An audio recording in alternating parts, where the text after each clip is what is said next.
So, very good evening, all the participants. Today, let us see the provisions regarding preservation of records.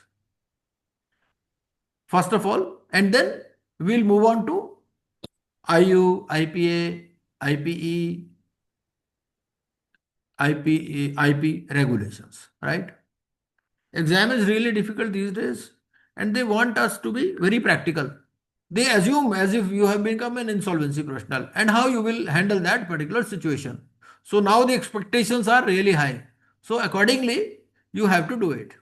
Now suppose they ask you, and even the one mark question, some of the students told me that even 1 mark questions are coming quite lengthy. So in 1 mark questions also they are creating a situation and they are giving 4 options. So I would request Roop Kiranji, please share your screen and do Control F on this PPT. 114. So the first slide will be 114. So I can stop my screen and Roop Kiranji, can you do it?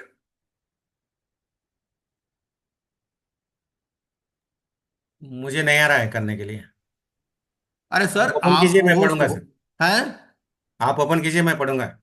Okay okay ठीक। भाई मेरे पढ़ने से नहीं होगा ना, आप जब तक नहीं पढ़ोगे तब तक नहीं कल्याण होगा, बात ये है। मैंने हाँ। तो हजारों बार पढ़ लिया। आपकी बात बिल्कुल सही है सर। यस।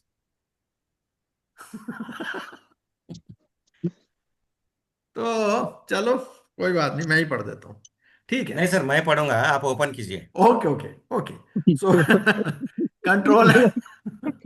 मतलब वही वही हुआ सर कि सेक्शन पे जाना ही नहीं पता कैसे जाते हैं। हाँ वही तो चक्कर है ना। हाँ।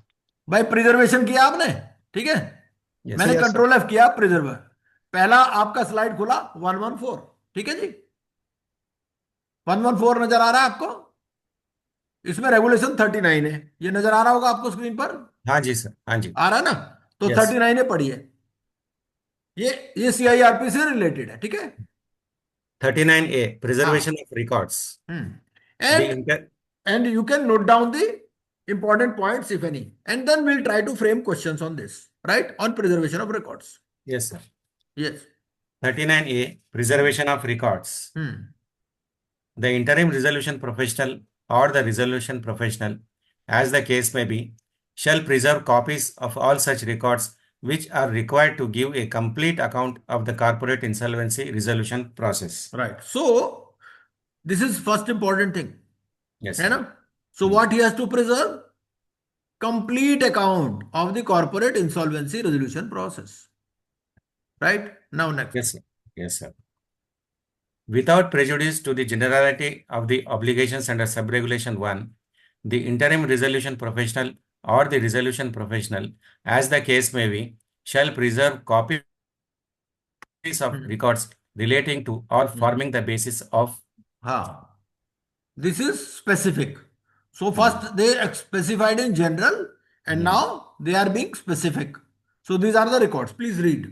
His appointment as interim resolution professional or resolution professional, including the terms of appointment, handing Now, over.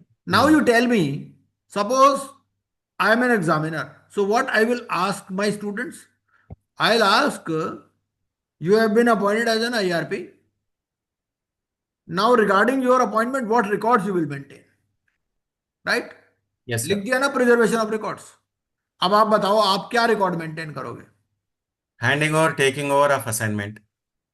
नहीं, अपॉइंटमेंट में हैंडिंग ओवर टेकिंग ओवर कहां से आ गया? Hmm. अपॉइंटमेंट लेटर उनका, कंसेंट लेटर, AFA. अब देखिए, नहीं नहीं नहीं, देखिए। अब अब आप देखिए, your engagement with client starts with what? It starts with a letter of intent, Letter है of ना? intent. Yes, दे sir. Show interest. Suppose you are a financial creditor, right? Hmm. You are looking for an IRP. Yes, So sir. you will get in touch with him. Hmm. You will you will frame a letter of reference, terms of reference, right? That these are the things you have to do. कुछ करोगे ना उसके साथ? हाँ sir. भाई now imagine a situation. देखो हमें क्या है, प्रैक्टिकल होना है, क्योंकि जो एग्जामिनर का एक्सपेक्टेशन लेवल है ना वो प्रैक्टिकल है। Hmm. अब आप इमेजिन कीजिए एक situation a financial creditor comes to your office, right? You are an IRP. Yes, Now sir. he discusses with you a particular situation that, okay, I had given loan to this party, to this corporate person, and now he's not paying, right? And we want to appoint you as IRP, right? Yes, sir. So he may not be that much technical, है ना? Yeah. So now you know that form 2 is required और form double A is required in certain cases, है ना? इतना तो अपने मालूम ही Yes, sir. है ना? तो अब आप सबसे पहले क्या करोगे? अपॉइंटमेंट से रिलेटेड क्या डॉक्यूमेंट्स मेंटेन, उसको बोलोगे भाई देखो ऐसा है कि सबसे पहले let us discuss on fees part. Hmm. Fees भी तो डिस्कस करोगे ना उससे, क्योंकि सीओसी इसका टुमारो। पहले करते या नहीं तो वो टर्नओवर सीडी का कितना है उसके बाद में करते सर, किसका? क्योंकि उसका अगर ज्यादा टर्नओवर है, बड़ा है सीडी, तो फीस भी ज्यादा रहेगा ना सर। नेचुरली वो तो देखो, क्लाइंट तो अपना सिचुएशन बताएगा ना आपको। हाँ वो तो सर। जो भी क्लाइंट आपके पास कौन है, मान लो सेक्शन 7 एप्लीकेशन, तीन ही तो एप्लीकेशन लगती हैं, सेक्शन हम्म। 7, सेक्शन 9, सेक्शन 10। Then, तो आपके पास कौन आएगा? फाइनेंशियल क्रेडिटर आएगा, हो सकता है ऑपरेशनल क्रेडिटर आए नहीं, डायरेक्ट ही फाइल कर दे एप्लीकेशन, हाँ जी। है ना? फिर एनसीएलटी आपको अपॉइंट करेगी। हाँ जी। तो अब सबसे पहले आपको क्या देखना है, थोड़ा सा ना थ्रेड बेयर डिस्कस करते हैं। Okay sir. जब थ्रेड बेयर डिस्कस करेंगे तो क्या होगा, अपना ना our imagination will fly to that level. तो सबसे पहले तो हम्म। अपने को देखना है कि अपने को अपॉइंट कौन कौन कर सकता है।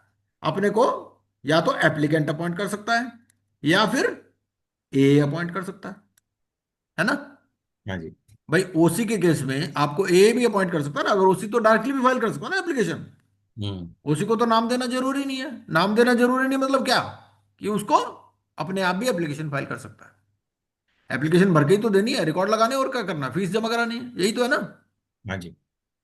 तो अगर आप दो सिचुएशन देखिए, अगर आपको एप्लीकेंट ने एंगेज किया तो सबसे पहले आप टर्म्स ऑफ रेफरेंस उसके साथ एग्री करोगे, है ना? कि हाँ भाई जी। क्या क्लाइंट है आपका, आपके पास उसका क्या डिटेल है। पहले तो वो पूरी अपनी कहानी बताएगा, लोन कब दिया था, कोई गारंटर भी इन्वॉल्व है कि नहीं है कि नहीं? हम्म। सारी बातें आप उसके साथ डिस्कस करोगे। फिर फीस पार्ट भी डिस्कस कर लेते हैं कि देखो भाई फीस कितनी दोगे, है ना? हाँ अभी जी। वो कहेगा देखो जी ऐसा, ये तो बाद की बातें हैं, पता नहीं अपॉइंटमेंट भी होगी नहीं होगी, है ना? क्योंकि अल्टीमेटली तो जुरिस्डिक्शन डिस्क्रिशन इज विद ये, है ना? हाँ जी। एप्लीकेंट हो सकता है नाम दे दे लेकिन उसको अपॉइंट ना करे, ये ऐसा भी हो सकता है ना? लेकिन अब उसको फॉर्म 2 तो साइन करना है। तो कहेगा भाई फॉर्म 2 साइन करने के भी पैसे लेते हैं लोग। फॉर्म 2 जो है, जब एप्लीकेशन फॉर्म 2 तो एप्लीकेशन के साथ लगता हाँ है जी। ना? फाइनेंशियल क्रेडिटर तो उसके बिना फाइल ही नहीं कर पाएगा एप्लीकेशन, ना ही कॉर्पोरेट डेटर कर पाएगा। तो फॉर्म 2 के लिए भी पैसे लेता है। आई IRP नेचुरल लेगा, फीस फ्री फंड में थोड़ी कर देगा। तो उस तरह से अपने को सोच के ना डिटेल में, तब इन चीजों को, वो इन पे कुछ भी क्वेश्चन बना सकता है एग्जामिनर जो है। हम्म। चलिए आगे देखिए, अगला हैंडिंग ओवर टेकिंग ओवर। ऐसे एक एक पॉइंट को आपको डिस्कस करना है, ठीक है? अब हैंडिंग हाँ जी। Over taking over, handing over taking over में क्या होगा? हैंडिंग ओवर टेकिंग ओवर में अभी अभी रिसेंटली अमेंडमेंट्स आई हैं, आपको मालूम ही है ना? Those hmm. Amendments I already shared in the group, share किया है ना? हाँ जी जो sir. Recent amendments I, custody and control हमने पढ़ा भी है रेगुलेशन, हम्म। भाई, जिसमें वो कहता है कि there could be different situations, client में बी प्रेजेंट, क्लाइंट में नॉट बी हम्म। प्रेजेंट, है ना? जिसमें इंडिपेंडेंट विटनेसेस का भी आपको लेना हाँ जी। है ना? तो वो सारी चीजें वो हैंडिंग ओवर टेकिंग ओवर में आ जाएगा, हाँ जी। है ना? तो हैंडिंग ओवर टेकिंग ओवर के बारे में क्या रिकॉर्ड मेंटेन करोगे? एक तो वो रेगुलेशन नंबर देख लोगे आप, handing inventory over list taking बनाना ओवर है, है। क्या क्या है वहां पर, क्या क्या है देखना, इन्वेंट्री लिस्ट बनाना है, हाँ access of books records check हाँ, करना बिल्कुल बिल्कुल, पासवर्ड्स क्या है, है, वो क्रेडिट सारी कार्ड। चीजें देखनी पड़ेगी आपके, है ना? कौन कौन से, कहाँ कहाँ उसकी ब्रांचेस हैं, क्या क्या है, सारी चीजें देखनी पड़ेंगी आपको। Admission physical of corporate verification debtor करना है। Into CI. तो अब आप मुझे बताएंगे, आप में से कोई भी बता सकता है कि भाई जैसे admission of corporate debtor into corporate insolvency resolution, इससे रिकॉर्ड, इससे हमें तो पता होना चाहिए रिकॉर्ड होते क्या क्या है इसके, तो क्या रिकॉर्ड होंगे? अब इसमें वो क्वेश्चन क्या बना सकता है, इसमें वो बना सकता रजिस्टर्स, है, लेजर्स, कैश बुक्स, बहुत सारे रहते हैं सर। हाँ, अब वो इसमें क्वेश्चन कैसे बनाएगा? वो ये बनाएगा कि हम्म। भाई you have been appointed as an IRP, right? Now Which of the following records is not required to be maintained in respect of, ठीक है, पब्लिक अनाउंसमेंट? वो उल्टा क्वेश्चन बनाता है भाई, आपको अपॉइंटमेंट से रिलेटेड उसमें एक चीज ऐसी डाल देगा जो अपॉइंटमेंट से रिलेटेड नहीं होगी या हैंडिंग ओवर से रिलेटेड नहीं होगी। समझ रहे हो आप? हाँ जी सर। इस तरह से वो क्वेश्चन बनाएगा। मतलब बना सकता है, मैं कुछ कह नहीं रहा कि पेपर में क्या आएगा, मैं ये नहीं कह रहा, बट ये कि बना सकता है। आपको इमेजिनेशन, आपका जो प्रिपेयर्डनेस लेवल है वहां तक होना चाहिए। समझ रहे हो?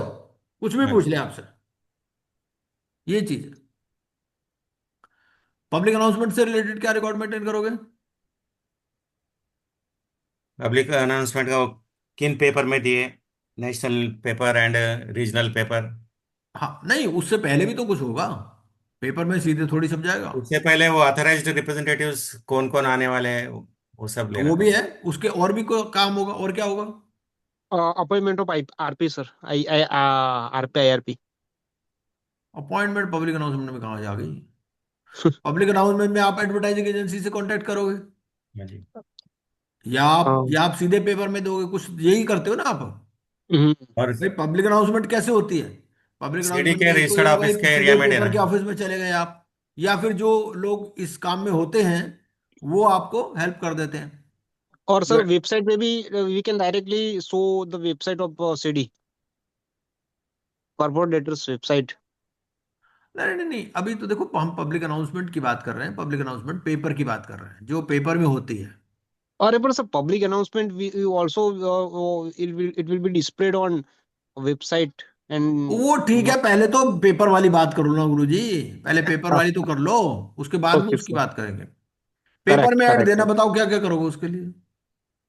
वो तो कॉर्पोरेट कटिंग सर। डेटा का रजिस्टर्ड ऑफिस जहाँ पर है उस एरिया में देना, या प्रिंसिपल ऑफिस जहाँ है उस एरिया में दे हाँ, सकते हैं। अच्छा मान लो अगर उसने रजिस्टर्ड ऑफिस पिछले 1-2 साल में चेंज किया हो तो क्या दोगे? ऐसा भी हो सकता है ना, उसने नाम चेंज कर लिया हो, रजिस्टर्ड ऑफिस चेंज कर लिया हो, तो क्या कुछ एडिशनल इन्फॉर्मेशन देनी है? हाँ सर, वो पिछले का भी रेफरेंस दे रहा है ना। पिछले राइट, जहाँ कितने पर था साल तक, उसका कितने रेफरेंस। साल तक पुराना देना है? 2 साल। हाँ वेरी गुड, ठीक है, आप सही ट्रैक पे चल रहे हो रूप किरण जी। मतलब इस तरह से you have to think minutely. आपका आशीर्वाद है सर। नहीं नहीं नहीं, आशीर्वाद तो मेरा तो सब पर ही रहता है, पर कुछ लेते हैं कुछ नहीं लेते, ही है। सही है सर। तो पब्लिक पब्लिक अनाउंसमेंट मतलब इस तरह से, मतलब you have to think in detail, मतलब कुछ भी पूछ ले कहीं से भी, ये चीज है। The constitution of the committee and meetings of the committee, तो क्या क्या इसमें रहेगा constitution of the committee and meetings of the committee में? तो पहले क्रेडिटर्स कौन है देखना है, लिस्ट ऑफ क्रेडिटर्स बनाना है। Right, list of financial creditor, वो क्रेडिटर्स उसका बेसिस क्या होगा? अनरिलेटेड। आपके पास क्लेम्स आएंगे, है ना? अब हम्म। क्लेम्स में भी आपको क्या देखोगे? सिर्फ फाइनेंशियल क्रेडिटर के क्लेम देखोगे या ओसी के भी देखोगे? सबके देखेंगे सर। वेरी गुड, ओसी के क्यों देखोगे? क्योंकि वो रिजोल्यूशन प्लान में तो सबसे पहले उन्हीं को पेमेंट किया जाता ना सर। नहीं, रेजोल्यूशन प्लान की बात नहीं, कमेटी बनाने में क्या देखने का जरूरत है ओसी का? मैं कमेटी कहता हूं बनाने नहीं में जरूरत। अनरिलेटेड फाइनेंशियल क्रेडिटर्स नहीं होना नहीं चाहिए, सर, प्रपोर्शन ऑफ दैट। और क्लास ऑफ क्रेडिटर्स देखना है। नहीं कोई नहीं, क्लास है क्या। मेरा क्वेश्चन समझे आप? मेरा क्वेश्चन ये है कि you are an IRP, you are constituting a committee of creditors, right? Hmm. My hmm. Question is, what is the need to see the claims of operational creditors? Is there any need? Whether वो it 18 will be. Largest लेना पड़ता ना sir, उसके लिए देखते हैं।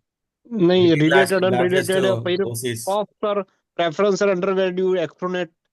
अरे वो कहाँ से आ गया अभी गुरुजी, वो नहीं। नहीं नहीं नहीं आप नहीं, तो देखिए ऐसा हम तो है, गलत ही जा रहे हैं सर। देखिए ऐसा है, कॉन्स्टिट्यूशन ऑफ कमिटी में there could be two situations. Number one, there could be सबसे पहले तो अपने को देखना है कि who will come to the committee, है ना? Who hmm. Will be member of the committee?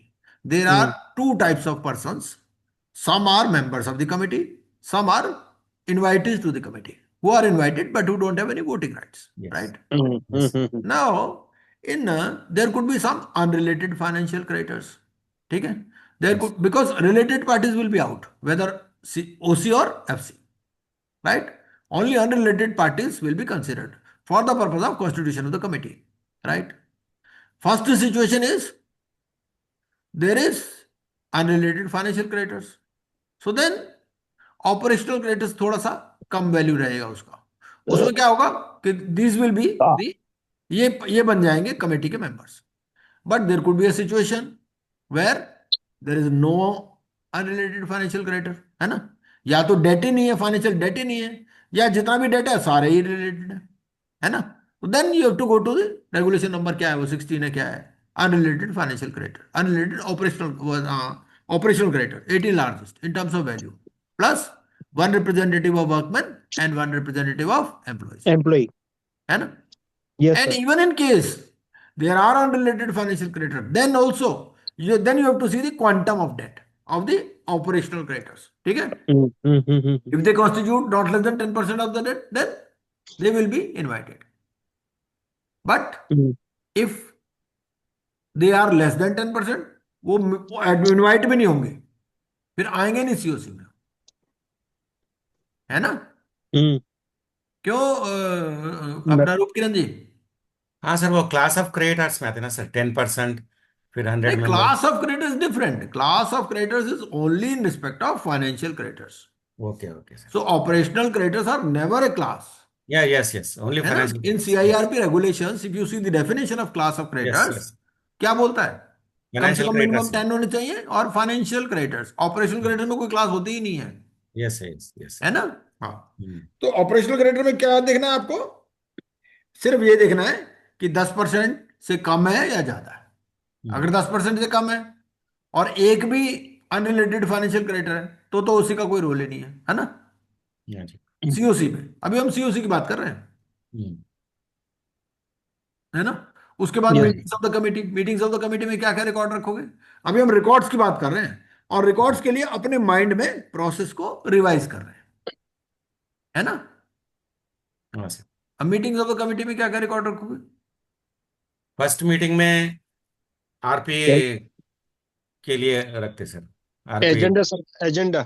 Agenda रखते हैं उसमें.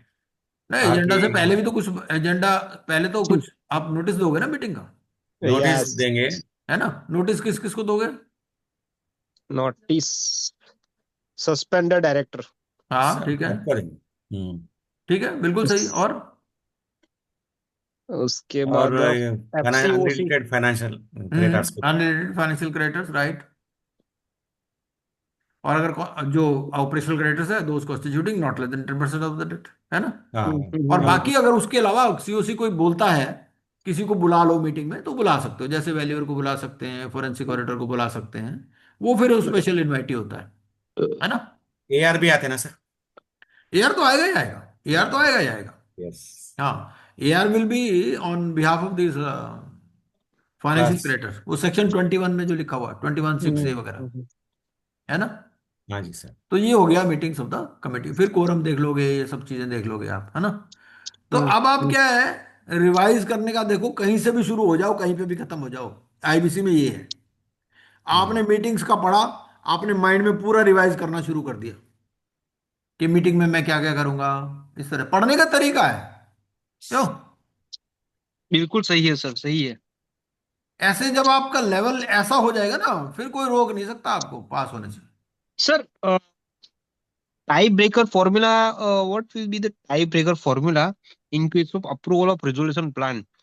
I have read third or regulation number 39(3)(b). हाँ. If the percentage of votes in favor of हाँ. plan A equal to plan B, hmm. Same proportion में आएगा ना sir, तो the committee shall approve either plan A or plan B as per the tiebreaker formula announced before voting. हाँ. हाँ, मतलब तो वो ऐसा होता है ना, वो क्या करते हैं, वो फिर देख लेते हैं, वो बेसिकली क्या देखते हैं उसमें, फिर किसी को वेटेज ज्यादा दे देते हैं वो. टाई ब्रेकर फार्मूला में ये जैसे क्या होता है, जैसे मान लीजिए, मैं इसका एक एग्जांपल देता हूं आपको. दो बच्चे एग्जाम, कॉम्पिटिटिव एग्जाम में बैठे, ठीक है, दोनों के बराबर मार्क्स हैं, हाँ, तो यस सर. सीट एक ही है, तो कैसे देते हो आप. उसके लिए फॉर्मूले पहले बने होते हैं, रूल पहले बने होते हैं. क्या होता है, जनरली रूल ये होता है कि जिसकी एज ज्यादा है उसको सीट मिलती है ना. या फिर यस कुछ सर. और रूल होते हैं कि भाई अगर 12th का रिजल्ट है, तो 10th में उसके कितने मार्क्स थे, उसको उस हिसाब से मिल जाती है, ऐसे ही. This is something similar. तो यहां पर सही क्या है। है, ये कुछ रूल बना लेंगे अपने। रूल क्या बनाएंगे? रूल ये बना लेंगे भाई देखो ऐसा है, जिसने पहले कभी कोई प्लान इंप्लीमेंट किया है उसको प्रेफरेंस दे देंगे, है ना। जिसका इम्प्लीमेंटेशन पीरियड कम है उसको प्रेफरेंस दे देंगे। एक दो क्राइटेरिया ऐसे बना लेंगे, उन्हीं में से ही क्राइटेरिया तो पहले से ही बने हुए हैं, है ना। तो उनमें से कुछ ऐसा हम्म। क्राइटेरिया बना लेंगे भाई आज वो। Evaluation matrix sir, evaluation matrix ना। हाँ, या फिर जो इनिशियल फंडिंग ज्यादा करेगा उसको दे देंगे। हम्म। इस तरह से वो कुछ बना लेंगे क्राइटेरिया, समझ रहे हो आप? यस सर, यस, समझ गया सर, समझ गया सर, ये है सब वो समझ। चीज। Okay sir. चलिए अब हाँ। Claims, verification of claims and list of creditors, इसमें क्या क्या करोगे आप अभी हम देखो प्रिजर्वेशन ऑफ रिकॉर्ड्स डिस्कस कर रहे हैं, और एक रेगुलेशन डिस्कस कर लेंगे ना, फिर सारे फटाफट हो जाएंगे, एक में ही थोड़ा टाइम लगेगा। हम्म। तो क्लेम्स में क्या क्या डॉक्यूमेंट्स मेंटेन करोगे आप? क्लेम्स से इनवाइट करेंगे सर, और वो हाँ क्लेम्स के साथ वो लोग क्या प्रूफ दे रहे हैं, वो प्रूफ हाँ दे देंगे। बिल्कुल ठीक है। अच्छा और अगर सर, क्लेम में फॉर्म गलत भर दिया तो, मतलब भरना था बी भर दिया सी। then the it will opportunity will be given to the uh, supplier or creditor.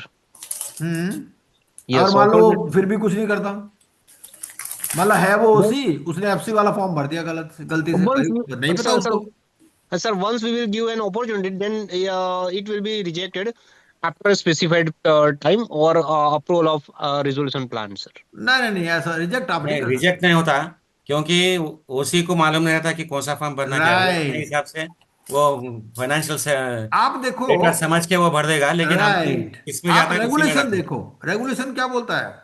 Regulation बोलता है a person who claims to be, वो यस, क्लेम कर रहा है claims to be, yes. Hmm. वो है ना। समझ लेगा अपने आप को एफसी, हम वो हमको डिसाइड वर्डिंग क्या करना है है? वो एफसी में वर्डिंग आएगा वहां क्या पर क्या ओसी में लिखी है? आएगा। A person who claims to be a financial creditor, a person who claims to be an operational creditor, वो क्लेम कर रहा है। आपको पता है ना, आप तो इंटेलिजेंट हो, सही है सर। आपको पता है कि वो क्या है यस यस सर, यस। है ना। सर कौन सा केस लो है सर, रूप किरण जी, केस लो का नाम है क्या है ना, sir? Noida Noida authority, Yamuna expressway, हाँ ये सब ओके, है। सही। सही है सर, वो सही लोग है, वो सही है। लोग लीज को देते हैं, वो लोग समझते हैं कि ये फाइनेंशियल क्रेडिटर है, लेकिन हाँ। Lease does not comes under financial debt, और तो वो उसने क्या उसी में किया, रहता है। वो उसमें रेजोल्यूशन प्लान भी पास हो गया, कोर्ट ने बोला हाँ, दोबारा कमेटी के पास भेजो रेजोल्यूशन प्लान।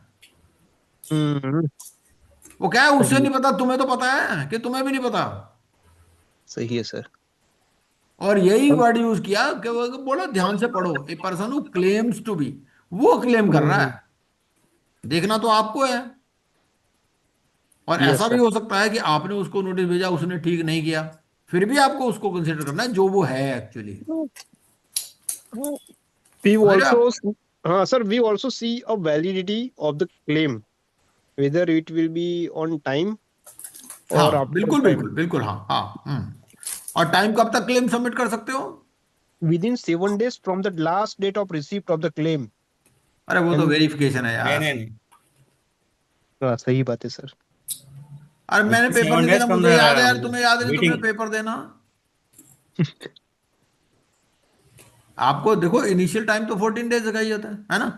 उसके बाद हम्म। में फिर अगली लिमिट 90 डेज की है, उसके नहीं बाद सर। 7 डेज। के हाँ। बाद में 7 days बिफोर हाँ CoC before the meeting where time approval of fix. Resolution plan is there. हाँ, यस और सर, मीटिंग ऑफ द बराबर। रेजोल्यूशन प्लान, यस सर, सही बात है सर। है ना। हाँ तो सर। ये क्या है, रिसेंटली चेंज हुआ है, इसके ऊपर सवाल पूछ सकता है, ये जो टाइमिंग वाला है। ये हो गया, वेरिफिकेशन ऑफ क्लेम्स हो गया, और इसके बाद लिस्ट ऑफ क्रेडिटर बना लेगा। अच्छा लिस्ट ऑफ क्रेडिटर बना ली, बाद में चेंज हो गया, तो चेंज के बारे में किस किस को बताना है? भाई एक लिस्ट ऑफ क्रेडिटर बन गई, ठीक है, बाद में कुछ हम्म। नया क्लेम आ गया, पहले हम्म। उसने क्लेम सबमिट नहीं किया था, बाद में हम्म। सबमिट कर दिया। हम्म। कमिटी ऑफ तो वो क्रिएटर। जो चेंज है वो किस किस को बताना है? सीओसी। सीओसी।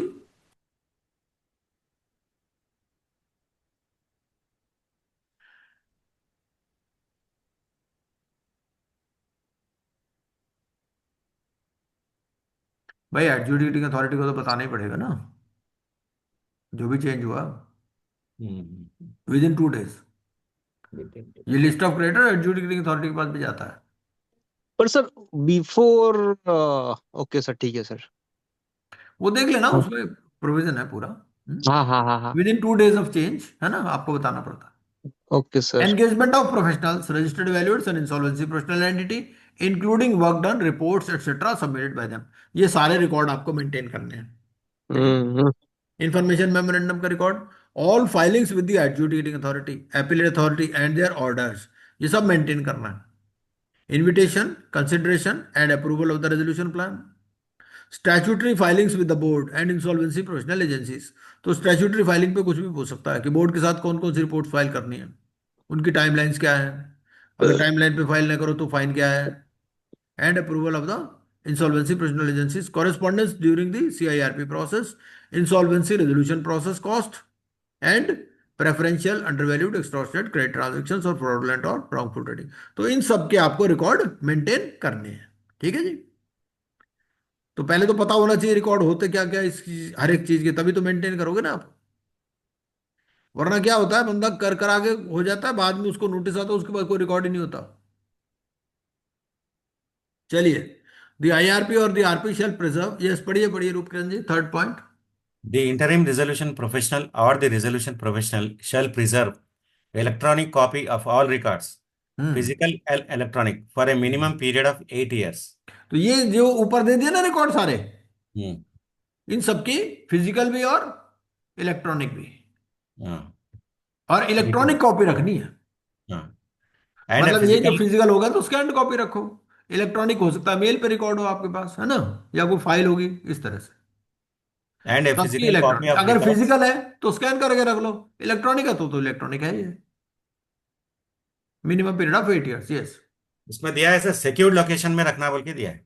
हाँ वो आगे Secured. पढ़ेंगे हम, वो सिक्योरिटी क्वेश्चन कहाँ होती है, उसको चार्जेबल है कि नहीं, वो सब पढ़ेंगे आज। हाँ। From the date of completion of the corporate insolvency resolution process or the conclusion of any proceeding relating to the corporate insolvency resolution process before the board, the adjudicating authority, appellate authority, or any court, whichever is later.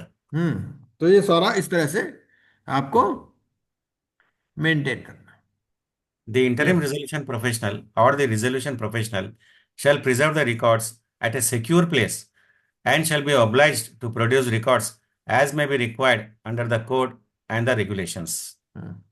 अच्छा देखिए, ऐसा है, आप कहते हो जी ठीक है मेरे पास तो बहुत जगह पड़ी है, मैं अपने पास ही मेंटेन कर लूंगा। तो अगर उसके लिए आपको, मान लो आपने 4 अलमारी खरीद ली, ठीक है, कुछ पेन ड्राइव खरीद लिया आपने, Hmm. कोई लैपटॉप खरीद लिया या कुछ भी खरीद लिया, तो वो जो कॉस्ट लगी आपकी, वो आपको शेयर भाई पे कॉस्ट हो जाएगा. आपका ये रिकॉर्ड तो बहुत सारे हो जाएंगे ना। हम्म. फिजिकल कॉपी भी रखनी है, जो भी रिकॉर्ड है, जो क्लेम फॉर्म आए आपके पास, फिजिकल भी आ सकते हैं ना। जी सर. जैसे उसी है उसी तो फिजिकल भी भर सकता है ना। भाई जो फाइनेंशियल क्रेडिटर उसके लिए है ना इलेक्ट्रॉनिक, बाकी तो ये फिजिकल भी भर सकता है। वर्कमैन है, फिजिकल रिकॉर्ड भर सकता है, वो अनपढ़ आदमी वो कहे भाई मेल मेल वेल चलानी नहीं आती, है ना, वो तो हाँ जी प्रिंट सर. आउट लेगा फॉर्म का, भर के दे देगा आपको। तो जो फिजिकल आएगा वो फिजिकल भी आपको मेंटेन करना है ना। हाँ जी सर. तो अब आपने मान लो 4 अलमारी खरीद ली, कोई पेन ड्राइव खरीद ली, तो उसकी कॉस्ट जो है, मेरा क्वेश्चन ये है, क्या उसकी cost insolvency resolution process cost में बुक कर सकते हो आप, यस और नो? Yes sir. नो, वो आप बुक नहीं कर सकते। क्यों नहीं बुक कर सकते, उसका रीजन मैं बताता हूं। उसका रीजन ये है कि भैया, जैसे आप किसी क्लाइंट का रिकॉर्ड मेंटेन करते हो, है ना, तो वो आपके फीस में आ जाएगी ना, वो चीज, फीस तो ले रहे हो ना सब काम के लिए आप। अच्छा अच्छा, तो ओके सर. रिकॉर्ड लेने की कोई अलग से फीस नहीं है। अगर ये किसी एजेंसी की आप हेल्प लेते हो, जैसे NESL की अगर आप साइट पे जाओ, तो एक एक्रेडिटेड एजेंसीज होती हैं, इनकी NESL से एक्रेडिटेड एजेंसीज होती हैं, और वो आपका रिकॉर्ड रख लेती हैं एक फीस के ऊपर। ठीक है, क्योंकि आप पता नहीं भाई 8 साल तक 3 साल तक मेंटेन कर पाओगे नहीं कर पाओगे, कहाँ होगा कहाँ नहीं होगा, है ना। तो आप क्या करते हो, उन एक्रेडिटेड एजेंसीज की हेल्प लेते हो और उनको कहते हो भाई ये हमारा रिकॉर्ड प्रिजर्व कर लो, वो प्रिजर्व करती है। और वो फीस सर? अपनी जेब से भरोगे आप। हम्म. भाई आप जो है 1 लाख रुपए ले रहे हो ना पर मंथ, अच्छा अगर अच्छा. इतना या जो भी ले रहे हो आप, मान लो 2 साल 3 साल 5 साल तक चलती है, तो 5 साल में कितनी फीस मिल जाएगी आपको? अगर मान लो छोटी से छोटी कंपनी है तो भी लाख रुपए मिलती है। हम्म. हम्म। ठीक है। मान लो 5 साल चल गई तो 60 लाख रुपए फीस मिल गई ना आपके। हाँ जी सर। 60 लाख तो इसकी मिल गई। अगर लिक्विडेशन हुआ तो लिक्विडेशन में भी फीस मिल गई आपको। तो आपको तो हो सकता है 1 करोड़ रुपए फीस मिल जाए। अगर वो 10,000 रुपये ले रहा है रिकॉर्ड मेंटेन करने के, तो वो तो आपको पे करना है ना। But sir, it will be completed within max to max 330 days. क्या मैक्सिमम? CIRP process. अरे नहीं, कहाँ कंप्लीट होती है सर जी? 330 डेज तो ठीक है, बट ये डायरेक्टरी है ना, मैंडेटरी तो नहीं है ना। 330 डेज में कंप्लीट नहीं होती। So sir, practically, as you told, ki it will be more than or greater than up to 5 years, है sir? नहीं अभी नहीं, मोर देन डिपेंड। 500 600 डेज चल रहा है अभी एवरेज। हाँ, देखो डिपेंड करता है केस टू केस। कई बार ऐसे भी होते हैं कि 100 डेज में भी कंप्लीट हो सकती है अगर कुछ है ही नहीं तो। ना 330 डेज के अंदर में से परफॉर्मेंस इंडेंस मिल जाएगा। हाँ बिल्कुल, वेरी गुड। लेकिन अगर 330 डेज में नहीं भी हुआ तो सुप्रीम कोर्ट ने भी कहा है कि भाई वो जो मैंडेटरीली को वर्ड ऑर्डिनरीली पढ़ो। लॉ में लिखा है मैंडेटरी, लेकिन आप ऑर्डिनरीली पढ़ो। खैर, हम लोग आज आज अपना डिस्कशन प्रिजर्वेशन ऑफ रिकॉर्ड्स पर ही रखते हैं। तो प्रिजर्वेशन ऑफ रिकॉर्ड्स में ये है कि भाई ऐसे कोई जो अगर कॉस्ट होगी ना, तो that you have to bear. वो आप इंसॉल्वेंसी प्रोसेस में बुक नहीं कर सकते। ठीक है। सर चलिए। कल जो आयु रेगुलेशंस हम पढ़ रहे थे, हाँ उसमें भी रेगुलेशन नंबर 38 में storing information submitted by information insolvency professional, हाँ। उसमें ये दिया हुआ है ना कि इंसॉल्वेंसी प्रोफेशनल में submit report register minutes in respect of insolvency resolution liquidation bankruptcy proceeding to hmm an information utility for storage. हम्म। जैसे आप हाँ बता रहे हैं ना, NASL की साइट होती है, तो वही इसमें कल हमने आयु में पढ़ा था ना। हाँ हाँ, वो जो एनईएसएल की ना एक्रेडिटेड एजेंसीज हैं। एनईएसएल खुद नहीं करता ये काम। एनईएसएल ने कुछ एजेंसीज अपॉइंट कर रखी हैं, वो उनकी एक्रेडिटेड एजेंसीज हैं। उनका डिटेल्स वहीं पर दे रखा है एनईएसएल की साइट पर। But that is also required as a regulation, part of regulation of आयु। नहीं, कोई जरूरी नहीं है। अगर आप अपने पास मेंटेन कर सकते हो, अपने पास मेंटेन करो। हाँ, अपने पास जरूरी तो नहीं कॉस्ट नहीं है। लगेगी ना आपकी। अगर हाँ, उनको मेन दोगे वो तो है। पैसे देने पड़ेंगे। हम्म। ये मतलब है। और वो पैसे आप ही को बियर करने हैं।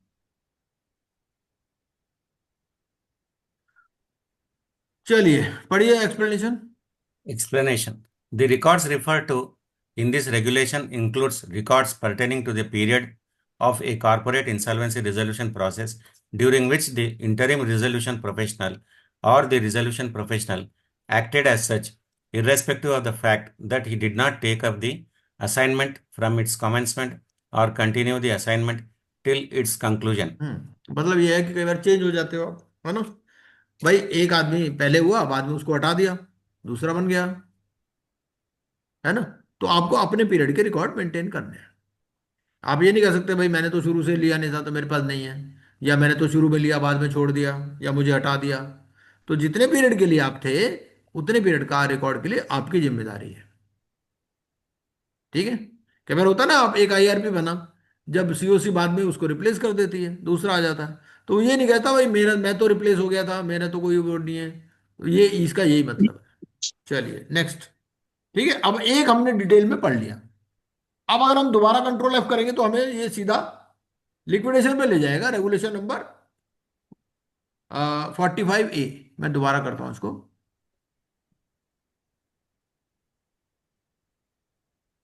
ठीक है जी। ये आपको 237 पेज पे ले जाएगा। ठीक है जी। इसका रेगुलेशन हम्म नंबर है 45A। अब हम एक बार 45A भी पढ़ लेते हैं। ये 45A। ठीक है जी। Yes. Hmm. हम्म ये लिक्विडेशन है। अब हमने हम्म सीआईआरपी पढ़ लिया। यस अब लिक्विडेशन पढ़ लेते हैं। उसे एक बार पढ़ लेंगे ना तो थोड़ा एक कंप्लीट पिक्चर आपके पास आ जाएगी। तो we are discussing this particular topic ताकि पूरा माइंड में आ जाए क्या है। चलिए। 45A. Preservation of records. Hmm The liquidator shall preserve copies of all such records which give a complete account of the liquidation process. Hmm. Without अब देखो, prejudice. आपने एक प्रोसेस पढ़ लिया है ना। Hmm. अब ये उससे मिलता जुलता है। इसने क्या किया, सीआईआरपी को बस लिक्विडेशन लिख दिया, है ना। हाँ जी सर, हाँ जी सर। लेकिन फिर भी हमें क्या करना है, हमें ना एक कंपैरेटिव चार्ट बना लेना है। भाई ये पीपीटी आपके पास है ही। आप कंट्रोल सी कंट्रोल वी करना है आपको। तो हाँ जी आप सर। उसकी टेबुलर चार्ट बना लो, देख लो उसमें कोई डिफरेंस है क्या। चलिए पढ़ लीजिए एक बार। Now we can do it quickly, है ना। चलिए Without पढ़िए। prejudice to the generality of the provisions of sub-regulation 1, the liquidator shall preserve copies of records relating to or forming the basis of hmm, his appointment as liquidator, including the terms of appointment, hmm, handing over and taking over of the assignment, admission of corporate debtor into liquidation, hmm, public announcement, hmm, the constitution of consultation committee and minutes of consultation committee meetings during liquidation process, claims, verification of claims and list of stakeholders, hmm. details of relinquishment or otherwise by secured creditors in liquidation process. अब आप ये देखिए, ये जो है details of रिलिक्विशमेंट, ये वाला point CIRP में नहीं था। नहीं है सर, अब जो ये एग्जामिनर सेक्शन बनाएगा, 52 का है ना सर, सेक्शन 52 का है ये। हाँ, अब वो जो एग्जामिनर आपका क्वेश्चन बनाएगा ना, वो हम्म, ये कह देगा कि during CIRP the following records need not be maintained by the IRP. उसमें 3 पॉइंट डाल देगा सीआईआरपी के, और चौथा पॉइंट डाल देगा ये हम्म, डिटेल्स ऑफ रिलिक्विशमेंट, है ना, हाँ जी क्योंकि सर। आपको सीआईआरपी में तो ही मेंटेन नहीं करना, हम्म, है ना, ये लिक्विडेशन में मेंटेन करना। ऐसे सवाल बना देगा। हाँ जी सर। चलिए। Engagement of professionals, registered valuers, etc., including work done, reports, etc., submitted by them. तो अपने को क्या करना चाहिए, जैसे अगर हम स्टूडेंट हैं तो हमारे को ये वाला पॉइंट हाईलाइट कर लेना चाहिए, हम्म, ये जो डिटेल्स ऑफ रिलिक्विशमेंट यस सर। है ना। हाँ जी सर। तो उससे क्या होगा, आपके माइंड में रहेगा यार इसको ध्यान देना है।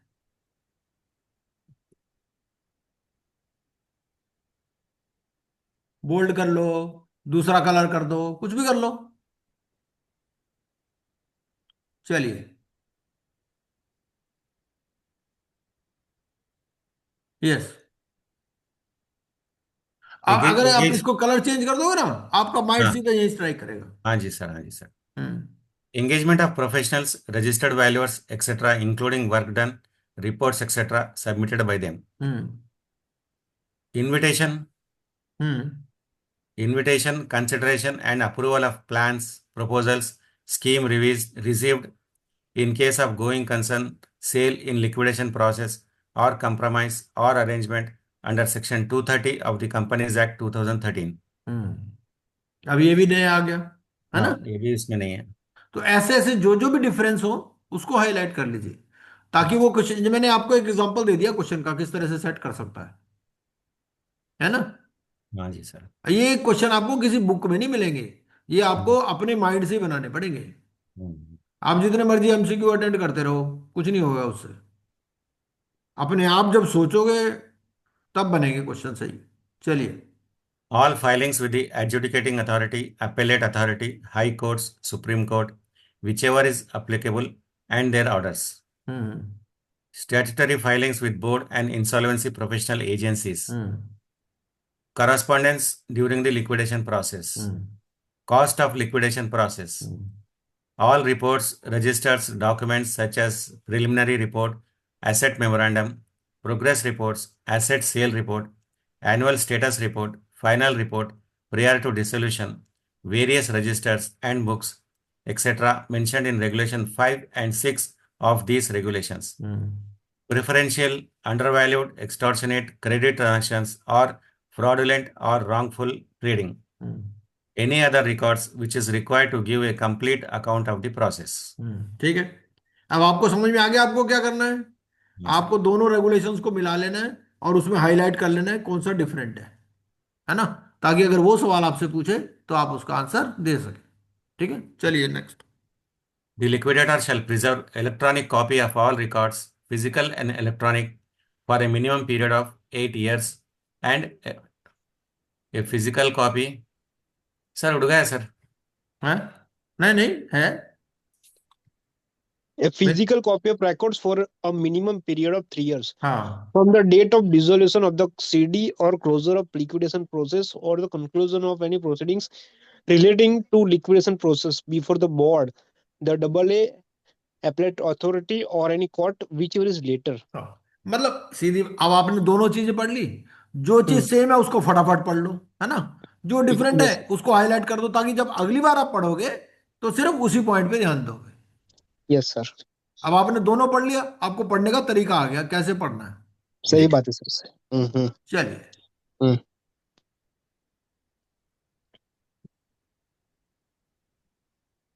यस, पढ़िए। in case of in case of replacement of liquidator, the outgoing liquidator shall hand over the records under subregulation 1 and 2 to the new liquidator and be responsible for preserving the records not handed over for any reason to the new liquidator. Where the corporate debtor has been sold as a going concern under Clause E of Regulation 32, the general records of the corporate debtor shall be handed over to the successful buyer.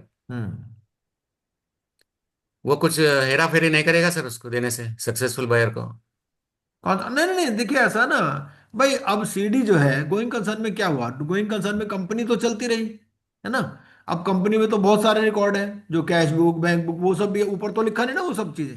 अच्छा sir. तो वो जो general records हैं हम्म, भाई, और भी तो record maintain होते हैं, ये तो अपने रिकॉर्ड हो गए उसके लिक्विडेटर के। अच्छा सर। इसके ओके। अलावा बुक्स वगैरह भी तो बन रही है ना, और भी चीजें हैं। कोई मान लो स्टॉक के रिकॉर्ड मेंटेन हो रहे हैं, हाँ हाँ, तो वो वो सब सारे भी रिकॉर्ड तो देगा ना उसको। हाँ, भाई अभी तो उसी के कंट्रोल में थे ना लिक्विडेटर के, या हम्म, सीआईआरपी के, आरपी के। हम्म, वो सब रिकॉर्ड बढ़िया भी है तो सर देने सर। ना। The records of the corporate debtor shall be preserved by the liquidator as per the applicable laws. Hmm. The liquidator shall preserve the records at a secure place देखो and इसमें shall, दो तरह के record हो गए, कौन से? हाँ वही तो एक सर। तो हो गए लिक्विडेटर को जो मेंटेन करने हैं, हाँ, है एक ना। सीढ़ी थे। और दूसरे हो गए record of the CD. Yes sir, yes. अब सीडी के क्या रिकॉर्ड होते हैं? सीडी का मान लो कोई अपना एसेट रजिस्टर है ना।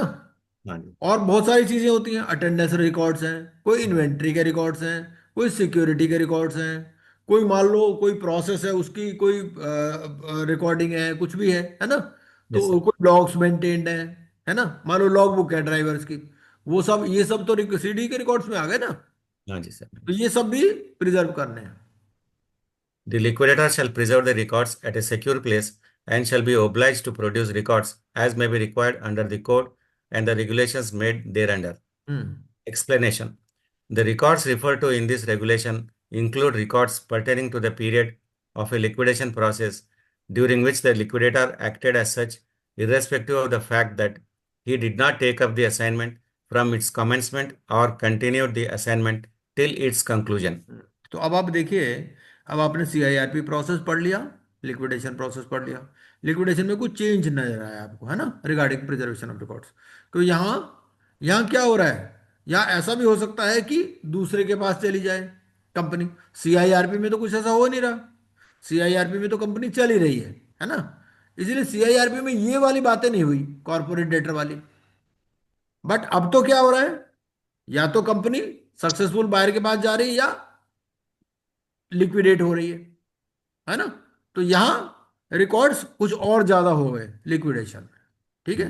अब चलिए हम चलते हैं प्री पैक पर। ठीक है जी। अब हम दोबारा हाँ, कंट्रोल एफ कर लेते हैं एक बारी। तो ये कंट्रोल एफ हमने किया, तो अब हम प्री पैक वाले रिकॉर्ड्स भी देख लेते हैं एक बारी। प्री पैक में कहानी दूसरी है ना। प्री पैक में तो सीडी ही रिस्पॉन्सिबल है। तो आपका रेगुलेशन नंबर 12 आता है इसके लिए, प्री पैक में। ये रेगुलेशन नंबर, ये देखिए, इससे पहले ये देखते हैं एक बार, ये क्या है, 400। यहाँ ये देखिए, इसमें यहाँ ये भी कुछ बोलता है। क्या बोलता है ये? द डिक्लेरेशन, है ना। ये देखिए, पॉइंट नंबर 3 का 5 पढ़ लीजिए एक बार। the declaration under subregulation 1A or under section ये वॉलेंटरी 59(3)(a) लिक्विडेशन वाले पे आ गए हम। shall provide that the corporate person has made provision for preservation of its records after its dissolution. हाँ, अभी जो पहले ये नहीं होता था, अभी क्या हम्म, हो गया, डिक्लेरेशन में ये भी एक आपको डिक्लेरेशन देना है। किसको हम्म, देना है? मेजोरिटी ऑफ डायरेक्टर्स और पार्टनर्स, है ना, देते हैं ना सबसे पहले जब प्रोसेस होता है। हाँ तो जी सर। इनमें डिक्लेरेशन देना है कि the corporate person has made provision for records after it's dissolution. ठीक है। Yes declaration sir. के टाइम पर ही रिकॉर्ड दे देना है। उसके बाद में हम चलते हैं अगला प्रोसेस। अब ये तो एक झांकी है ऐसे ही आपको हर चीज के बारे में अलग अलग रिसर्च करनी है। अब चलिए हम चलते हैं 41, regulation number 41। Regulation 41, preservation of records. जो हमने पहले पढ़ लिए उसको जल्दी जल्दी पढ़ लेंगे, जो नया होगा उसको ध्यान दे देंगे। ठीक ठीक है, है। चलिए। 41 preservation of records. The liquidator shall ये preserve वॉलेंट्री copies लिक्विडेशन हम पढ़ रहे हैं, है ना? of all such records which are required to give a complete account of the voluntary liquidation process hmm without prejudice to the generality of the obligations under subregulation 1.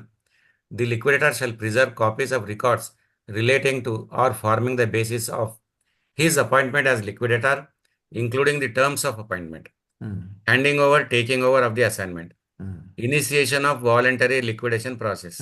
अब देखिए यहाँ थोड़ा Yeah, सा here is डिफरेंट हो गया। क्या हो गया? इनिशिएशन। क्यों initiation. इनिशिएशन? यहाँ तो कोई एडजुडिकेटिंग अथॉरिटी का तो कोई ऑर्डर आया नहीं ना।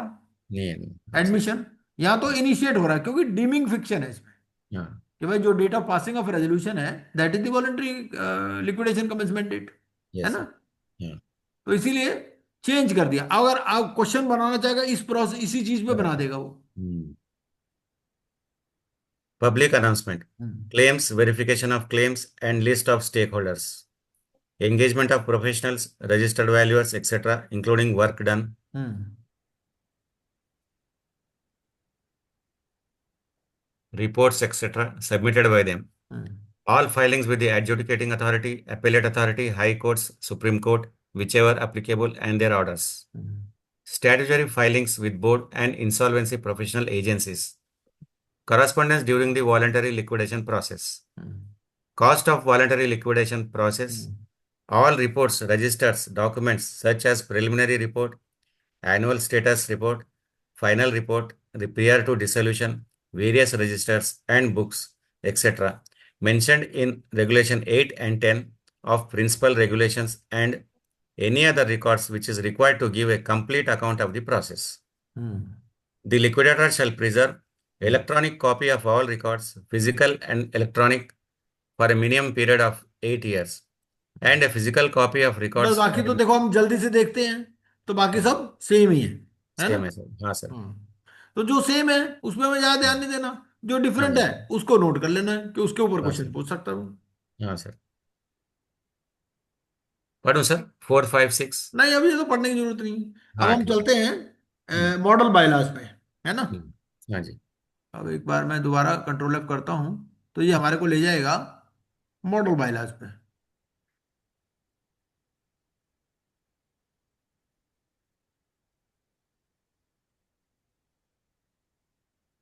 अच्छा, तो अब एक बार यहाँ ये, अच्छा ये से प्रीवियस पे जाना है अपने को। अभी हम चलते हैं ये 645 स्लाइड नंबर। मैंने अलग से लिखा भी हुआ है क्योंकि कई बार क्या होता है कंट्रोल एफ बाद में दबता है तो थोड़ा सा होता है। तो स्लाइड नंबर इसका 645 पे चलते हैं। हाँ सर, मैंने आपके आने से पहले ही ना जस्ट कंट्रोल एफ कर रहा था मैं बैठे बैठे। अच्छा अच्छा सर। मैं सोचता रहता हूँ पढ़ाना कैसे है एक्चुअली।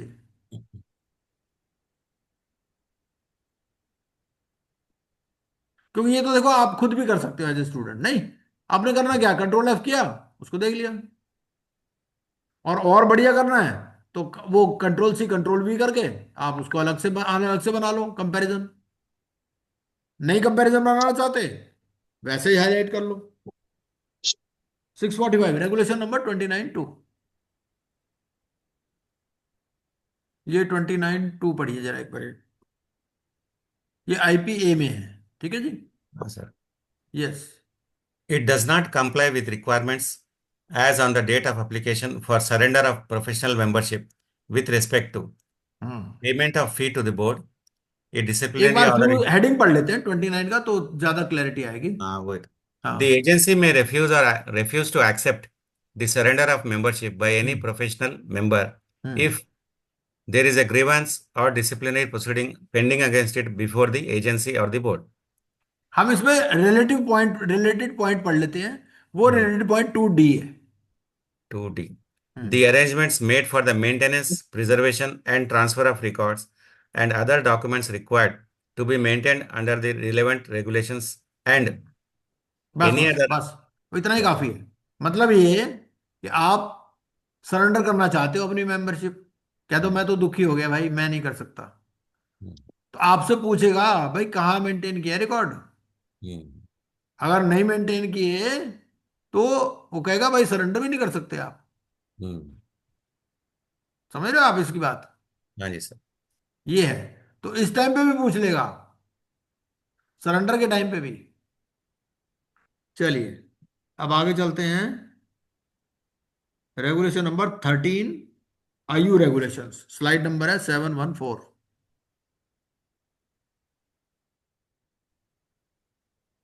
सर्विस रेगुलेशंस में भी ऐसा ही रहता है सर। अगर अपन रिजाइन करने से हाँ केस रहा तो एक्सेप्ट नहीं करते। हाँ वही ना, ये 714 वो तो है। ये देखिए, तो 714 में आपका रेगुलेशन नंबर 13 है। तो रेगुलेशन 13 क्या बोलता है ये? रेगुलेशन 13 अगर हेडिंग देखें तो टेक्निकल स्टैंडर्ड्स। Technical standards. ठीक है। तो टेक्निकल स्टैंडर्ड्स में आपका ये प्रिजर्वेशन ऑफ रिकॉर्ड्स के बारे में भी टेक्निकल स्टैंडर्ड बनाएगा ये, प्रिजर्वेशन ऑफ इंफॉर्मेशन। ठीक है ना? है सर। हाँ। तो ये प्रिजर्व थोड़ा ऐसे मिलता जुलता ही है। प्रिजर्वेशन ऑफ इंफॉर्मेशन मतलब अपनी जो इंफॉर्मेशन ये मेंटेन करेगी आयु, हम्म, उसके लिए भी टेक्निकल स्टैंडर्ड बना सकती है। ठीक है जी। उसके बाद हम चलते हैं रेगुलेशन नंबर 35 पर। इसी का रेगुलेशन 35 है आपका, पेज नंबर 724। ये तो ये है आपका रेगुलेशन नंबर 35। 35 देखिए, प्रिजर्वेशन पॉलिसी। हाँ जी। 35 प्रिजर्वेशन पॉलिसी। ये एन आयु रेगुलेशन से इंफॉर्मेशन पढ़ रहे हैं। हाँ जी। an information utility shall have a preservation policy providing for the form, manner, and duration of preservation of information stored with it, and details of the transactions of the information utility with each user in respect of the information stored with it. The तो preservation अपना भी policy। ये preservation policy बनाएगा भाई, इसके पास भी तो information आ रही है ना आयु के पास। हाँ जी, हाँ जी। तो जो इन्फॉर्मेशन इसके पास आएगी उसको कैसे प्रिजर्व करेगा ये? हम्म। हम्म। The reservation policy shall be consistent with the technical standards, if any. हाँ, तो ये भी जो है टेक्निकल स्टैंडर्ड्स के हिसाब से हो गया। Hmm. Provision चलिए, of information to the board. नहीं बस हाँ हाँ, ठीक है, पढ़ लीजिए भी। Only. An hmm. information utility shall provide such information as may be required by the board. Hmm. Without prejudice to the provisions of Subregulation 1, an information utility shall provide a report to the board annually in the manner directed by the board. Hmm. Um, ये चीजें देनी है इसको, क्या क्या देना है? हाँ जी। Number and types of records collected, number and types of users registered, number and types of unique dates recorded, number and types of security interests recorded, volume of ये dates यूनिक recorded. डेट्स क्या होता है? Sir, unique dates वो unique date identifier बोल के देते हैं ना सर, उसका ही है। हैं? नहीं, यूनिक डेट का क्या मतलब है? लिख दिया number and types of unique dates recorded. Dates। भाई पूछ नहीं सकता पता। सवाल आपसे? हाँ हाँ नहीं, जी सर। नहीं पता है सर, बहुत सारी टर्म्स तो हमें पता ही नहीं चल रही सर। बोलो सर, प्लीज सर। नहीं नहीं, मैं मुझे भी नहीं पता भाई। नहीं सर, मतलब ऐसा नहीं बोलो सर। जो यूनिक डेट है मेरे हिसाब से ऐसा होता है कि कई बार ना, जो जैसे आप किसी से, भाई होता क्या है, फंडिंग लेते हो आप, है ना? अब फंडिंग में different structure of funding, structuring होता है। स्ट्रक्चरिंग ऑफ फंड और फाइनेंस नॉन होता है ना, कुछ इक्विटी फंड, नॉन होगा, फंड। कुछ डेट होगा, कुछ मिक्स होगा, है ना? तो देयर में be certain dates which may B of unique type, तो इस तरह ये हो सकता है, या it may be having some other meaning also. So please इसको थोड़ा सर्च करो और फिर ग्रुप में लिखेंगे इसको, ठीक है? तो जहां तक मुझे अपेरेंटली लग रहा है, तो unique debts could be debt of a nature which may be unique. एक तो सीधे साधे रेट होते हैं, भाई आपने लोन ले लिया, ठीक है।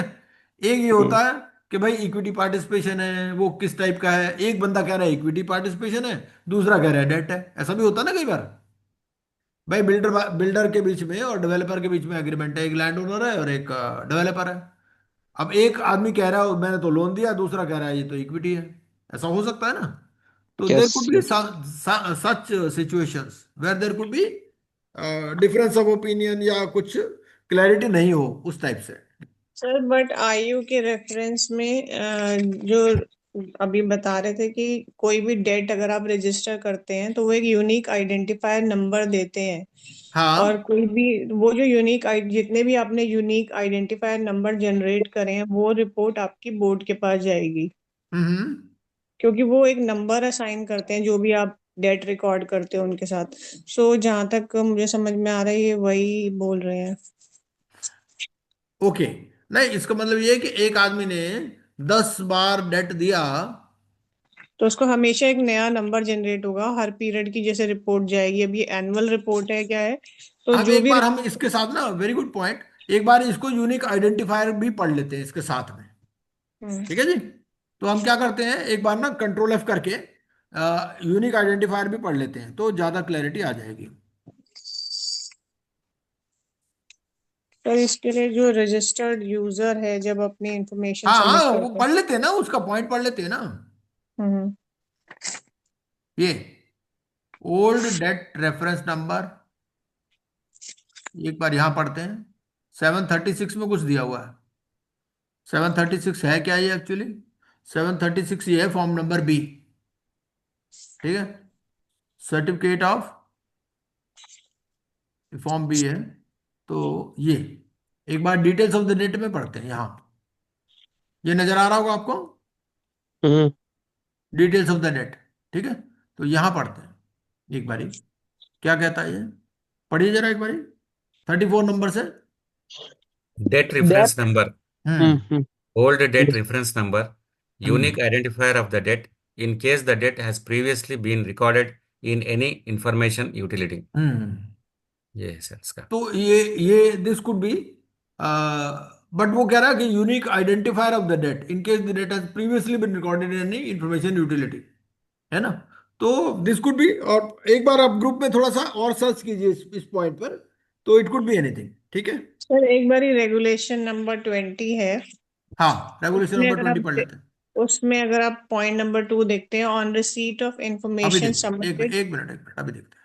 रेगुलेशन नंबर 20, का पॉइंट नंबर 2, एक मिनट, 20, ये 20 आ गया, ठीक है, हाँ। 20 का पॉइंट उसमें नंबर 2। ऑन रिसीट हाँ, of information submitted under sub regulation 1 और सब एक बार पढ़ लेते हैं पॉइंट बी 20 का 2। यही कह रहे हो ना आप, before regulation. Filing an application.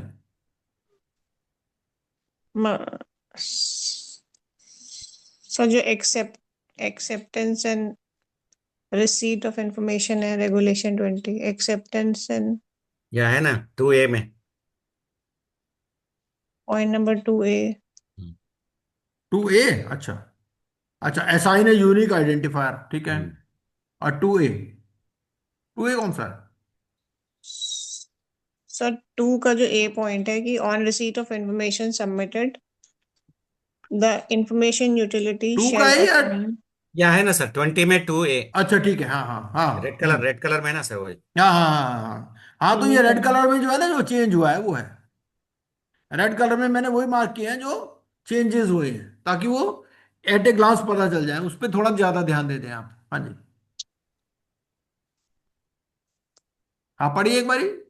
Sir, on हाँ receipt of information submitted हाँ। under sub-regulation 1 or sub-regulation 1A, as the case may be, hmm. information utility shall assign a unique identifier to a information, including records of debt. हम्म। तो कोई भी information उनको जो आ रही है, submit हो रही है, उनको यूनिक आइडेंटिफायर असाइन करना है। तो यही मैं मतलब बोल रही थी आपसे, ठीक उसमें है, ठीक है। एक्नॉलेज। हाँ ठीक है। और इसके साथ हम पढ़ते हैं जो फॉर्म नंबर बी है। फॉर्म नंबर बी में भी हमें कुछ मिला इसके बारे में, ये debt reference 35। Number, old debt reference number, unique identifier of the debt, form है ना। सी और इसके बाद फिर हम चलते हैं वहां जहां हम थे, कहाँ थे हम लोग, रेगुलेशन नंबर 35 पर। 34 35 information utility shall have preservation policy ये तो हमारा 724, of the phone number.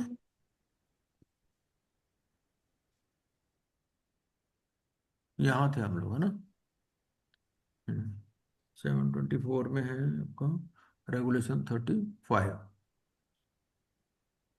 Preservation policy. Hmm.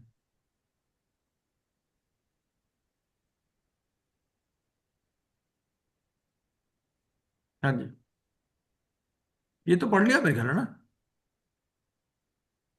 Preservation policy पढ़ लिया ना हमने। हाँ होगा सर, 36, टेक्निकल स्टैंडर्ड्स हाँ होगा। 36 हम पढ़ रहे थे, provision of information.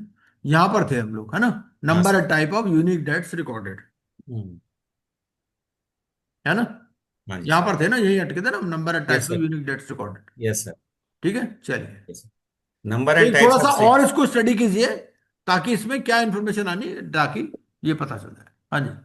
number and types of security interest recorded, hmm volume of debts recorded, hmm volume of secured debts recorded, hmm number of instances and types of defaults recorded, number and types of disputes recorded, number of times information was accessed by the adjudicating authority and board, and any other information as may be directed by the board. Volume of the debts recorded में आप क्या दोगे, total amount क्या,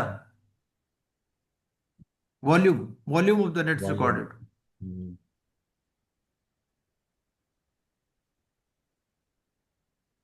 या तो total दोगे आप, है ना। अब उसमें कुछ परसेंटेज भी हो सकती है, कुछ भी हो सकता है। वॉल्यूम ऑफ डेट्स रिकॉर्ड, इसके लिए क्या है, सबसे बढ़िया ये है कि आप क्या करो कि इसकी साइट पे चले जाओ, इंफॉर्मेशन यूटिलिटी की, और वहां देखो क्या क्या रिपोर्ट से सबमिट करता है ना। हाँ सर। तो उससे आपको कुछ आइडिया मिल जाएगा। चलिए 726 हो गया, 726 यहाँ, 726 में भी देखिए कुछ यहाँ पर भी आपको रेफरेंस मिलता है। ये एग्जिट मैनेजमेंट प्लान में भी कुछ है इस बारे में। अच्छा।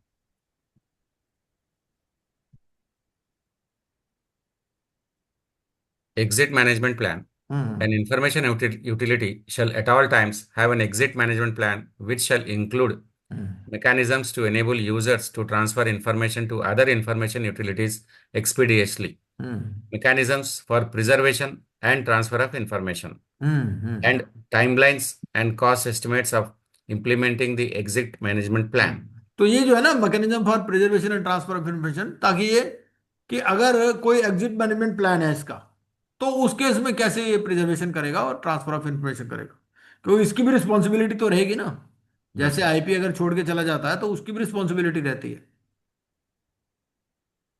वो इंफॉर्मेशन पोर्टेबिलिटी करते सर दूसरे हाँ जो भी है। आईयू को। अब चलते हैं हम इस पे 1024। 1024 आपका इंडिविजुअल इंसॉल्वेंसी से रिलेटेड है, ठीक है। अब हम चल रहे हैं सीधे स्लाइड नंबर 1024 पर, क्योंकि इंसॉल्वेंसी और बैंक्रप्सी में भी कुछ रिकॉर्ड्स हैं इसके बारे में। तो देखो, अब आपने इस तरह से पढ़ा तो आपको कुछ आइडिया मिला होगा भाई क्या है, ज्ञान चक्षु खुले होंगे। ऐसे ही आपको कोई भी टॉपिक ले लेना है, उसको सारे पे रिसर्च कर देनी है। 1024,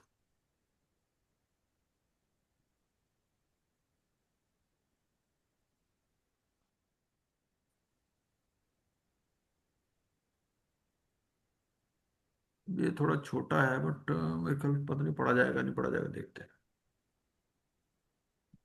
ये 1024 देखता हूँ कोशिश करके, नजर आता नहीं आता, देखिए, देखिए नजर आ रहा है आपको। Yes sir. इसमें रेगुलेशन नंबर 5 है, पढ़िए एक बार, प्रिजर्वेशन ऑफ रिकॉर्ड्स। ये इससे बड़ा नहीं हो पा रहा। हाँ जी। The The resolution resolution professional shall hmm preserve a physical as well as electronic copy of the records relating to resolution process of the guarantor as per the record retention schedule as may be communicated by the board in consultation with insolvency professional agencies. हम्म। अब बात ये रह गई कि भाई ये record retention schedule क्या है ना। अपने को इस पे भी थोड़ा सा रिसर्च करनी है। इसने तो यहाँ पर ये बात 2 लाइन लिख दी बस, कि भाई रिकॉर्ड रिटेंशन शेड्यूल होगा और बोर्ड बताएगा इन कंसल्टेशन विद आईपीए। ठीक है, अब हम चलते हैं रेगुलेशन नंबर 13 पर। ये आपका रेगुलेशन 13 है, बैंक्रप्सी रेगुलेशंस का 1039 पर। अब उस पर चलते हैं। उसके बाद फिर हम देखेंगे रिकॉर्ड रिटेंशन शेड्यूल क्या है, कुछ क्या बनाया है क्या बोर्ड ने। ये आपका आ गया रेगुलेशन नंबर 13 होगा ये ना, ये 13, यहाँ भी वही कहानी लिखता ही है। हाँ जी, ये Reservation of बैंक्रप्सी है। records. Hmm The bankruptcy trustee shall preserve a physical or electronic copy of the registers, books, reports, minutes of meetings, and other records relating to bankruptcy process, including administration of estate of the bankrupt, as per the record retention schedule, as may be communicated by the board in consultation with insolvency professional agencies. हम्म ठीक है जी। तो यहाँ थोड़ा सा और detail कर दिया। अब हम देखते हैं कि क्या, नरेंद्र जी एक बार आप देखिए कि ये जो रिकॉर्ड रिटेंशन शेड्यूल है, कुछ है क्या? हाँ। अ, चैट जीपीटी पे देख लो, कहीं देख लो, रिकॉर्ड रिटेंशन शेड्यूल। वो कह रहा है जो बोर्ड बताएगा इन कंसल्टेशन विद आईपीए। तो ये जो बोर्ड बताएगा ना, ये आपको मॉडल बायलॉज में मिल जाएगा। मॉडल बाय तो ओके सर। मॉडल बायलॉज में हम 645 पे चलते हैं एक बारी। 645 स्लाइड नंबर इसका।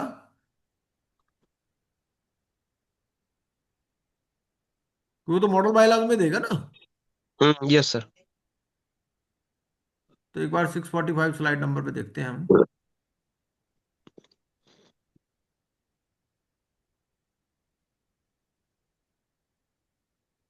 तो बेयर एक्ट में कौन सा पेज नंबर है?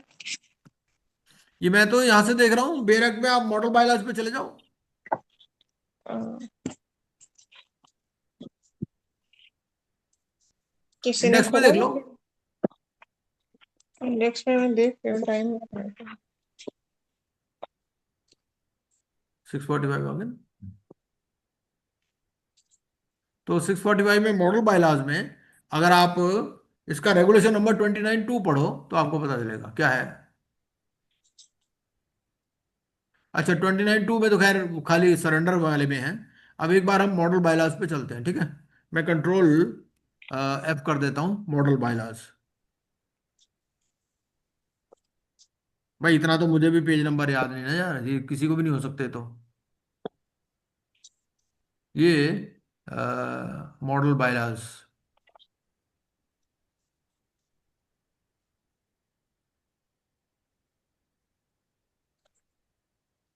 Annual compliance certificate. पेज 329। हम्म पेज नंबर 329 बता रहा है।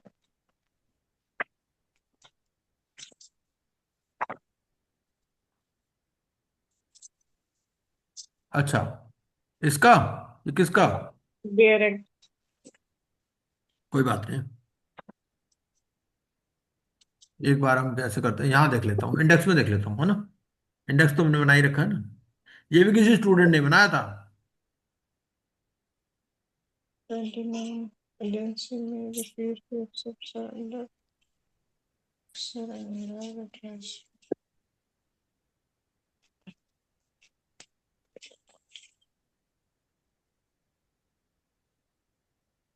621, 621 है, हाँ ये, हाँ वेरी गुड, ठीक है। 625 एक्चुअली, हाँ तो बस 621 पे 21, चलते हैं, एक बार देख लेते हैं क्या है। 625 उसमें। हम्म अच्छा, उसके अंदर 625 पे लिखा हुआ है। हाँ, उसके बाद bankruptcy trust.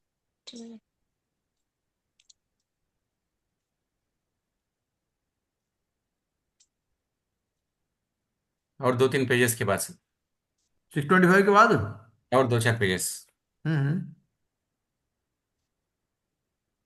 Compliance, compliance officer. हाँ, यहाँ है सर। ठीक है। हाँ, ये तो इन्होंने मॉडल बायलॉज के जनरल दे दिया, डेफिनेशन दे दी, ठीक है ना। तो भाई इस तरह से बना दोगे, duties of the agency, disclosure relationship, advisory committee, other committees, professional membership, process of enrollment, register of professional members, authorization for assignment, duties of members, monitoring of members, governance, disciplinary, contravention, monetary penalty।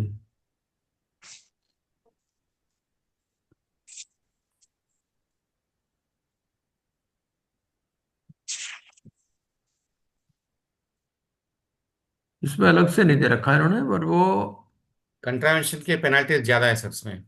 2 lakhs, 1 lakhs. हाँ हाँ हाँ हाँ, ये हाँ, sir, ये. इसके ऊपर भी सवाल पूछ लेता वो। हाँ सर. हाँ, अब इसमें ध्यान में आपको ये भी एक पॉइंट है, देख लेते हैं ये भी। ये कंट्रावेंशन ऑफ जो पेनल्टीज हैं, इसको पढ़ लेते हैं, ये भी इंपॉर्टेंट है। आज यहीं पर खत्म करते हैं इसको, ये लास्ट पॉइंट ये ले लेते हैं, बढ़िया निकल गया, चलो अच्छा है। तो ये क्या कहता है कि भाई अगर आप इफ लेकिन फेलियर टू याद नहीं रह सबमिट, रहा सर ये. अब इसमें ना दो, सबसे पहले हम टाइप ऑफ पेनल्टीज आइडेंटिफाई कर लेते हैं। देखो एक टाइप की पेनल्टी क्या है, 1 लाख और 25%, सब्जेक्ट टू मिनिमम 50,000। एक टाइप की तो ये है। दूसरी कितनी है, 2 लाख, 25%, 1 लाख। ठीक है, दो तरह की हो गई। एक तो हो गई 1, 25, 50। दूसरी हो गई 2, 25, 1 लाख। ठीक है, और देखिए और कौन सी टाइप की है इसके अलावा।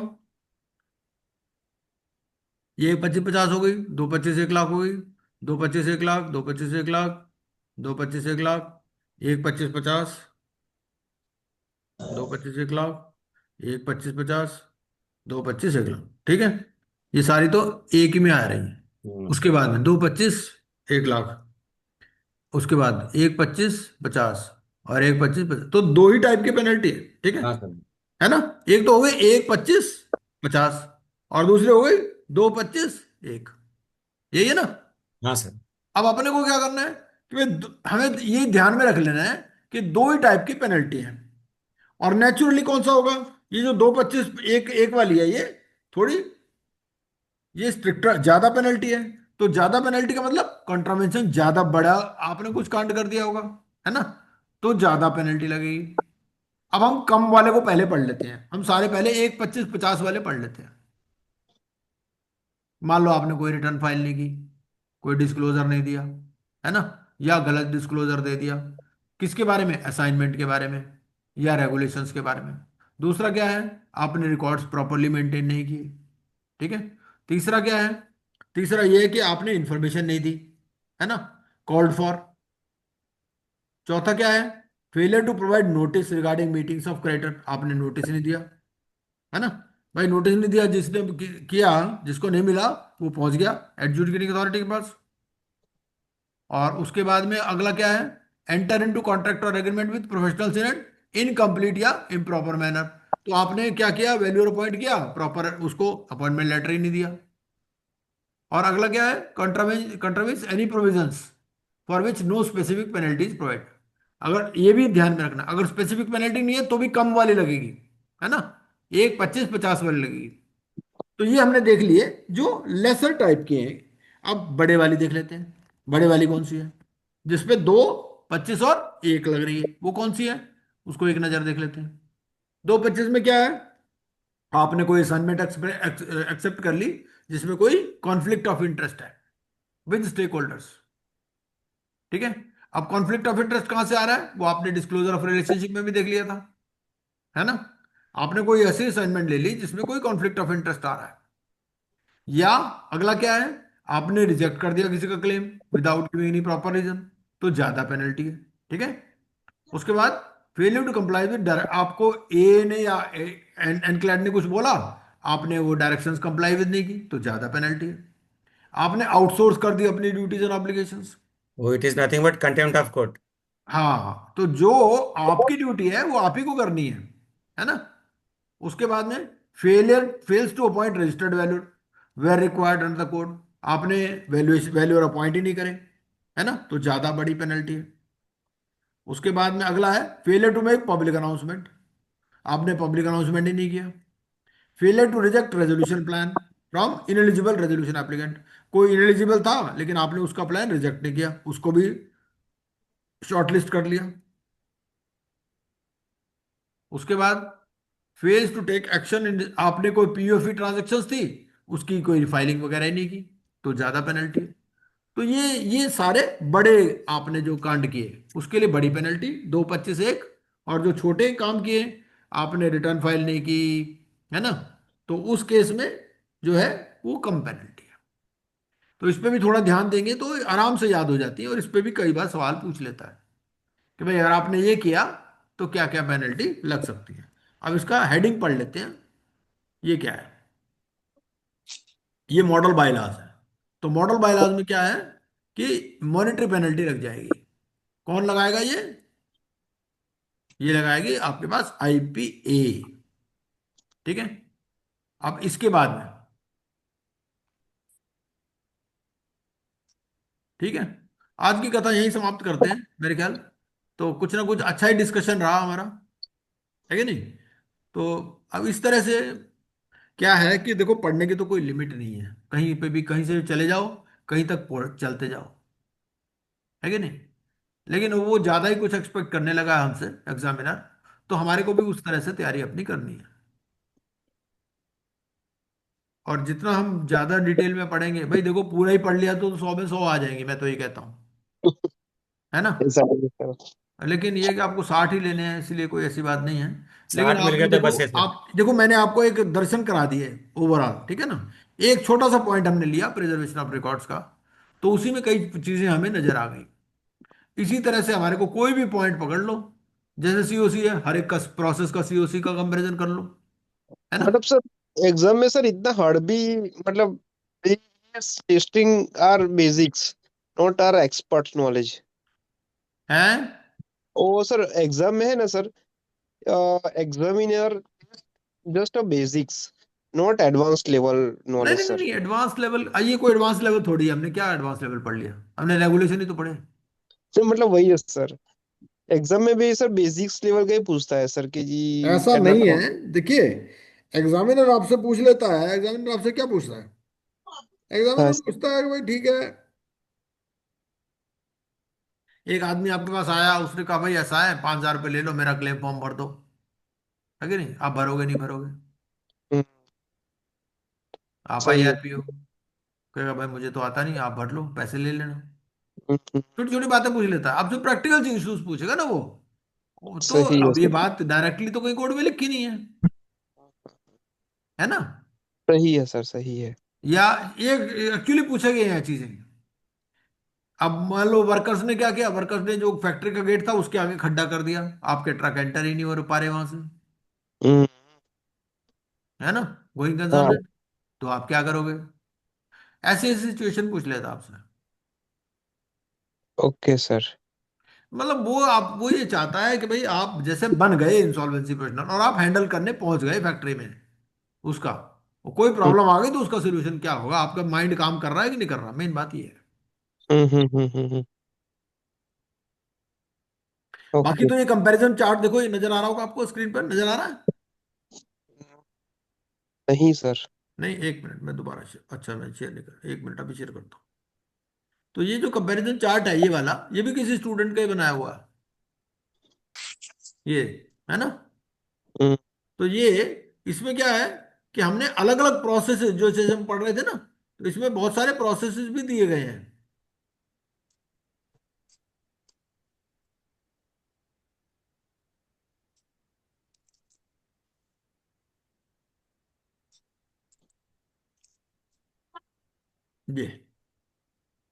ये जैसे इसमें हमने किसकी क्या रिस्पॉन्सिबिलिटी है वो दे दी।